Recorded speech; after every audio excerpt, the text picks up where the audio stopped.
চলেন এখন দেখাই দিব যে ফর্টিস ডাউনটাউন রিসোর্টের প্যাকেজটাতে খাবারের মেনু কি কি ছিল। বুফে ছিল, কিন্তু কি কি আইটেম ছিল সবকিছু আপনাদেরকে দেখাই দিব। যেহেতু আমরা গেছিলাম হচ্ছে একটা প্যাকেজে, আর আমি সুইমিং পুল থেকে উঠে ফ্রেশ হয়ে আসতে আসতে এই যে সবাই হচ্ছে অলরেডি খেতে বসে গেছে। এখন হচ্ছে আমি খাবার আনতে যাব, তো আমি সবকিছু আপনাদের সাথে শেয়ার করব যে খাবারের টেস্ট কেমন, কি কি ছিল। তো নর্মালি যেটা হয় এই রিসোর্ট গুলোতে খাবারগুলোতে হচ্ছে হাই এক্সপেকটেশন রাখাটা ঠিক না। আচ্ছা, মাঝখান দিয়ে আরেকটা কথা বলে নি, আমার হাতের বাম পাশে মেবি দেখতে পাচ্ছেন এখানে কিন্তু একটা স্টেজ ছিল, এবং এখানে হচ্ছে মোটামুটি গান টান গাওয়ার একটা ব্যবস্থা অ্যারেঞ্জমেন্ট যেটা দেখলাম। আচ্ছা, এবার খাবারে চলে যাই। এই সাইডে ছিল হচ্ছে ডেজার্টে ছিল হচ্ছে আপনার ফিন্নি, গাজরের হালুয়া, আর ছিল হচ্ছে পুডিং। আর ফিন্নির উপরে হচ্ছে কিছু হোয়াইট ডাস্ট দেওয়া ছিল, যেটা আমার কাছে ফিন্নির টেস্টটাকে আরো বেশি বাড়াই দিছে এরকম লাগতেছিল। আচ্ছা, এর পাশে দেখলেন চিকেন ফ্রাই, এই পাশে ছিল হচ্ছে কর্ন স্যুপ। স্যুপ এখানে একটাই ছিল, কর্ন স্যুপ। কর্ন স্যুপের কারণে হচ্ছে আমার খাওয়াটা হয় নাই। আমি নর্মালি এই বুফেগুলোতে গেলে দেখা যায় যে আমি থাই স্যুপটাই খাই। নর্মালি আমার থাই স্যুপটাই খেতে বেশি ভালো লাগে। কর্ন স্যুপ থাকার কারণে হচ্ছে আমি স্যুপটা সিলেক্ট করে নিই। আর এর পাশে কিছু হচ্ছে ফ্রেশ ওয়াটার ছিল, আই মিন আমরা যেরকম খাই ওয়াটারমেলন, দেন হচ্ছে লেমনেড, এই টাইপের কিছু ড্রিঙ্কস, মানে পানির সাথে একদম হালকা একটা ফ্লেভার আসে। তো এখন হচ্ছে আমি আমার প্লেট নিয়ে নিব।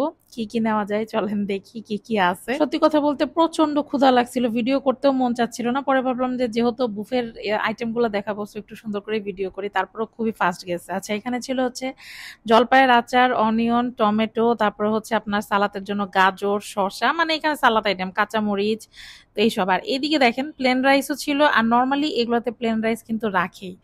আচ্ছা, তারপর ছিল চাইনিজ ফ্রাইড রাইস, এইখানে ছিল হচ্ছে মাসালা চিকেন কারি, যেটা এটা এটা খুবই হচ্ছে স্পাইসি ছিল। আর আমি যেহেতু নর্মালি হচ্ছে ফ্রাইড রাইস নিব, সো ফ্রাইড রাইসের সাথে না আমার কেন জানি হচ্ছে মাসালা চিকেন কারিটা খুব একটা ভাল লাগে না আর কি। নর্মালি দেখা যায় যে ফ্রাইড চিকেনটাই ভালো লাগে, না হলে হচ্ছে আপনার অনিয়ন চিকেন গ্রেভি যেটা, ওটা ভালো লাগে। চিকেন বলটাও ভালো লাগে। আচ্ছা, এখানে ছিল হচ্ছে বিফ চাইনিজ কারি, যেটা অনিয়ন দিয়ে করা থাকে ওইটা।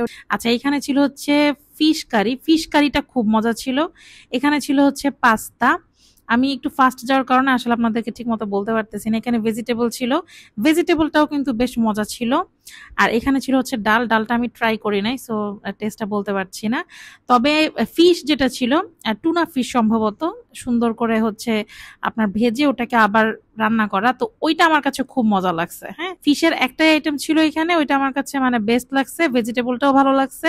এন্ড এই যে ফাইনালি হচ্ছে আমার প্লেট দেখেন, আমি সুন্দর মতো সালাদ নিছি, এখানে একটু সবজি নিছি, আর এই যে বিফ যেটা বললাম চাইনিজ বিফ যেটা, ওটা নিছি।